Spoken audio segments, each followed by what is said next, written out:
നമ്മളിപ്പോ എവിടെയാണെന്ന് നിനക്കറിയോ ഫ്ലോറ? ഒരു കാടിന്റെ നടുവിൽ. ലിംഫിയിൽ ഇതുവരെ ആരും പോകാത്തൊരു സ്ഥലമാണിത്. മനുഷ്യരാരും എത്തപ്പെടാത്തൊരിടം. നല്ല രസകരമായിരിക്കും.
എനിക്കിപ്പോ ശരിക്കും മതിയായി തുടങ്ങി ഈ പ്രകൃതിയുമായിട്ടുള്ള ബന്ധം.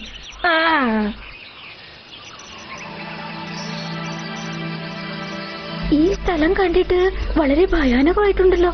മാജിക് വൂൾഫുകൾക്കും ഇനി മുന്നോട്ട് പോകാൻ താല്പര്യമില്ല. ആ വിഷാംശമുള്ള ഭംഗിയുടെ അടുത്ത് എത്തിയെന്നാ തോന്നുന്നത്. അവരെ ഇനി ആക്രമിക്കുന്നുള്ള പേടി ഇവർക്ക് കാണും.